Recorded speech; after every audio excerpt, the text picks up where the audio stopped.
Hello guys, welcome to our channel. Today I am going to show you how to copy Facebook link. Okay, so let's get started. Then first of all click on Facebook app. Okay, then tap on your profile. Click on three dot option. Okay, then scroll down. Tap on copy profile link. Okay, then back. Click on notes and tap on space and paste your this option, paste your link and done.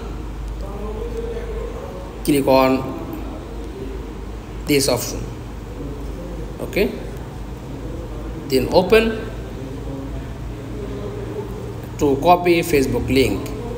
That's all. Thanks for watching. Please like, comments and subscribe. Thank you.